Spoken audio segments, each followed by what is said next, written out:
What up? Watching another episode of Dallas C. Bonnets, where we talk black. And I got a good brother here, Cyrus Dale. You know what I'm saying? You can go ahead and just introduce yourself, let the people know, what it is you do and where you from. All right, what's going on? My name is Cyrus. I'm a writer. I just published my second book called 10 Jams in the middle of May of 2022. I'm from the western suburbs of Chicago, and I'm honored to be here today. For sure, for sure. Okay, so you're not really from the city of Chicago. You're from the outskirts. Yeah, I'm from the outskirts. Yeah, I only lived in the city for like 2 years of my life, but yeah, I'm from like outside. Okay. Is there a difference like as far as the culture? You know what I mean? Because Chicago got this reputation of they got the reputation that they got. You know what I'm saying? Yeah.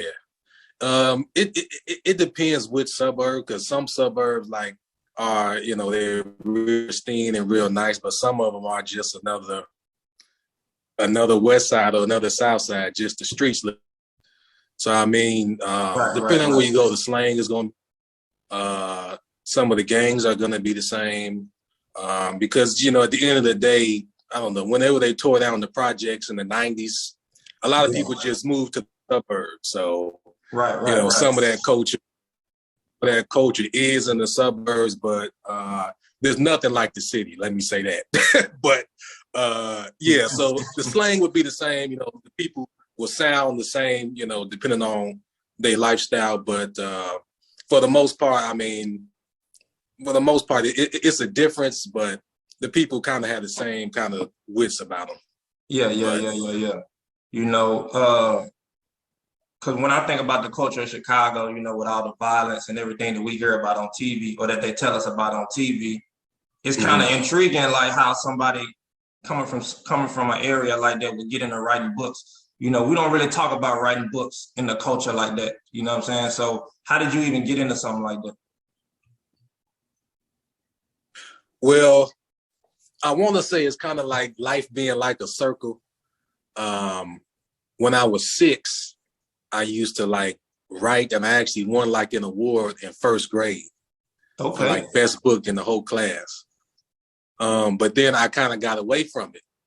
And then when I want to say I was 22, and I was taking classes at this place on the South Side called the Carruthers Center for Inner City Studies. It's on the South Side. And we had an assignment where we were supposed to read up on pop culture. And I was reading up on it in the library. And basically it was this chapter talking about how people can publish their own books and express themselves. And then that kind of just like planted a seed in my head.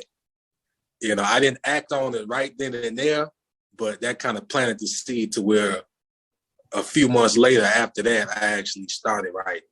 And that was like 2018, I would say. Okay. That's tight though. And you definitely you be writing, bro. I read a few of these stories.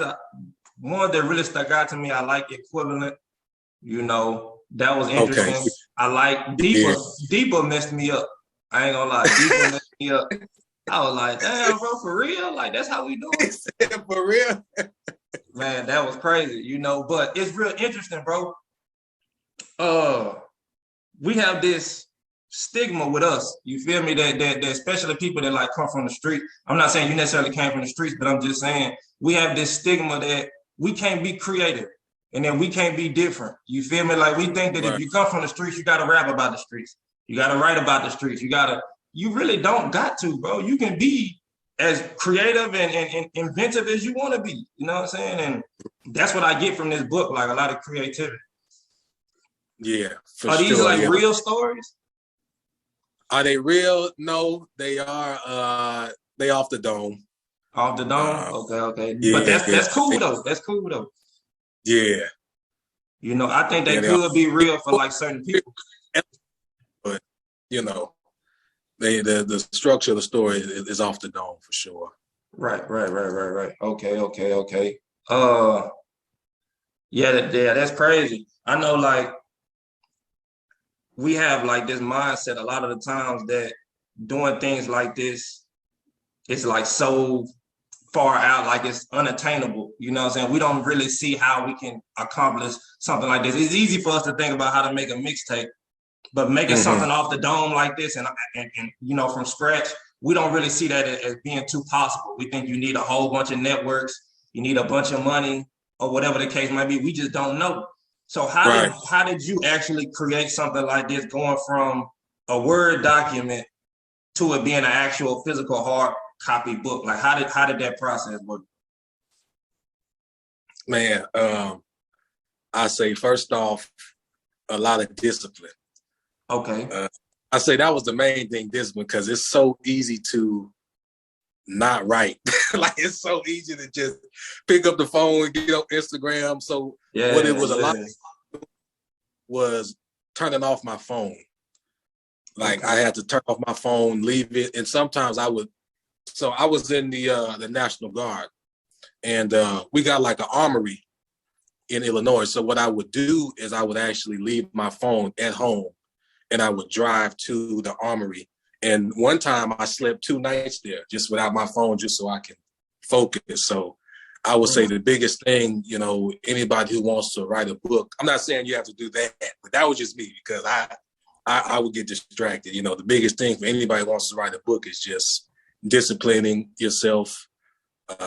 And just like how an author, her name is Danielle Steele, she said, it's just a question of just, you know, sitting there and making yourself do it, you know, and that's what's the biggest, that discipline, for sure. But like, where do you get like the materials itself? Like, cause anybody can make like an ebook. Even I got an ebook, you know what I'm saying? Anybody can make like something like that, but how do you get the actual book itself to actually go in the stores and things like that? And it's the book too, for people that want to see the book.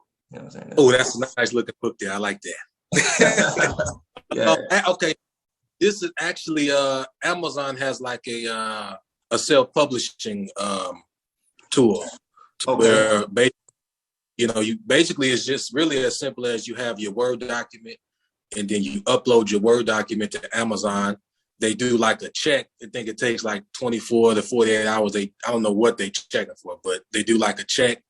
And then once they're done with that check, they upload it in the stores, and you can choose whether you, how you want the cover to look, what do you want on the cover, what do you want on the back of the book. You can choose all of that. But as far as like the book, Amazon, they print all of that for you.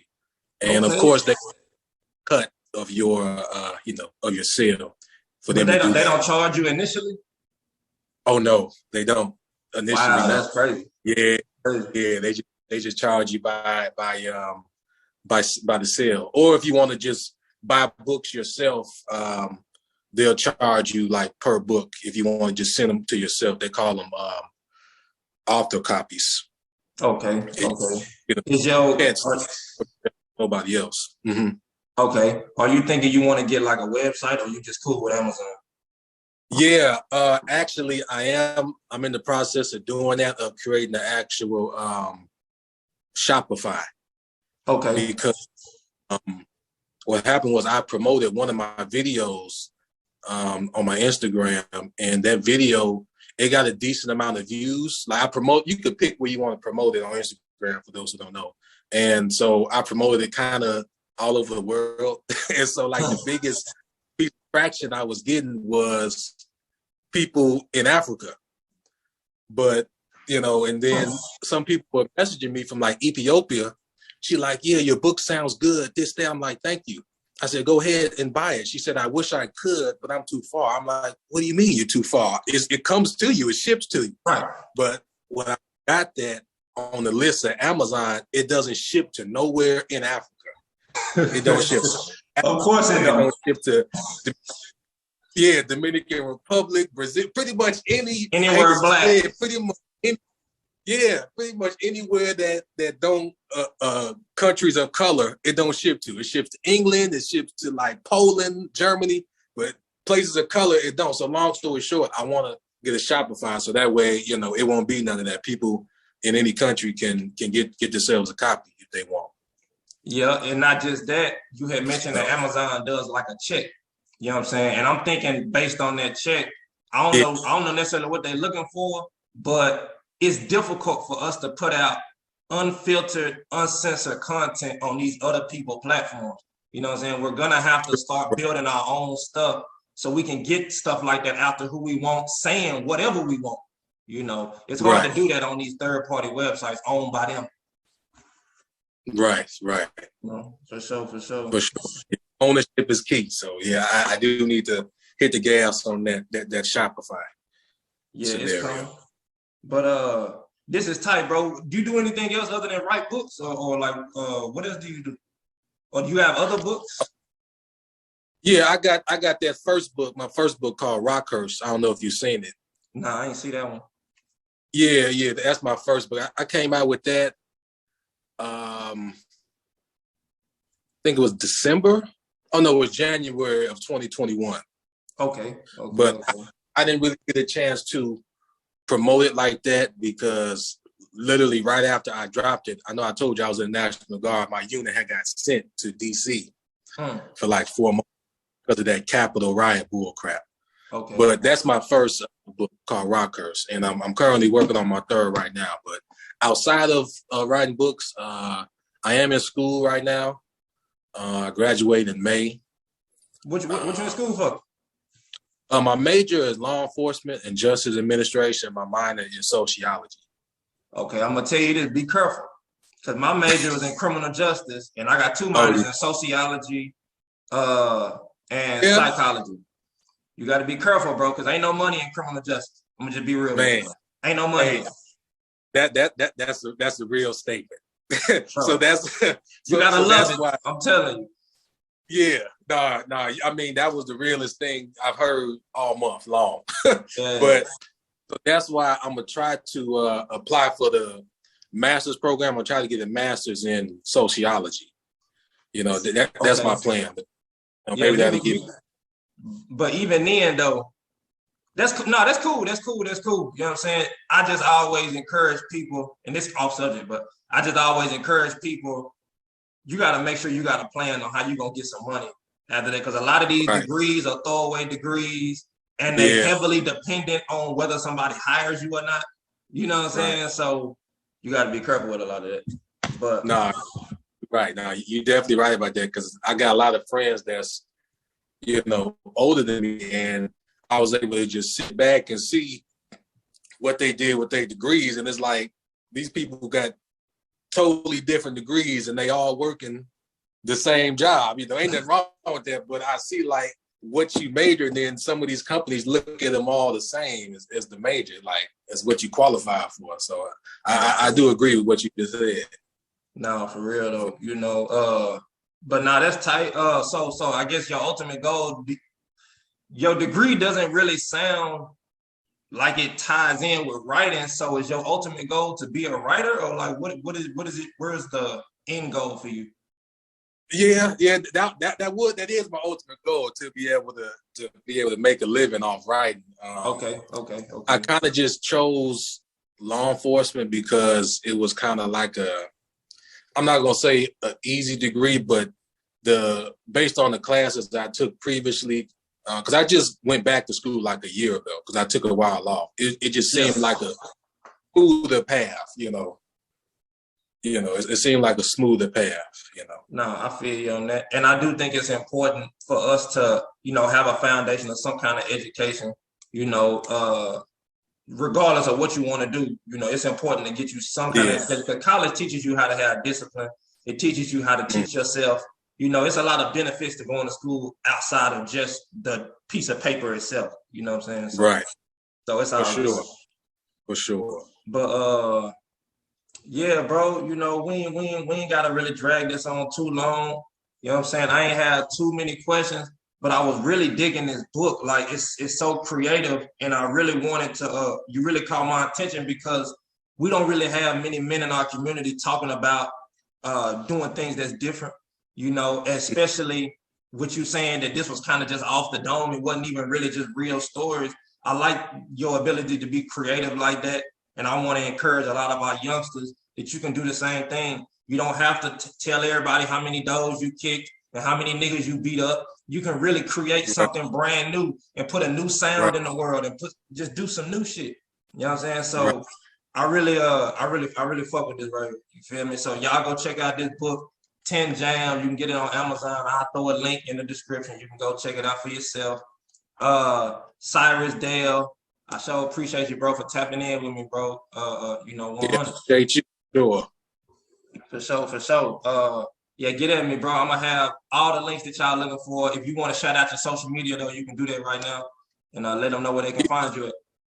Yeah, you can find me on Facebook as Cyrus, Cyrus, last name Clark, Clark, or you can find me on Instagram at King, King, Cyrus, Cyrus 96 on Instagram. For sure. All right, bro. I appreciate you. I'm gonna send you I'm gonna probably edit it like a little bit just so it makes sense. You know what I'm saying? But I'm gonna send you a copy of the video itself so you can do whatever you want to do with it or whatever. Okay, appreciate that. All right, bro. All right, man. Appreciate you. So.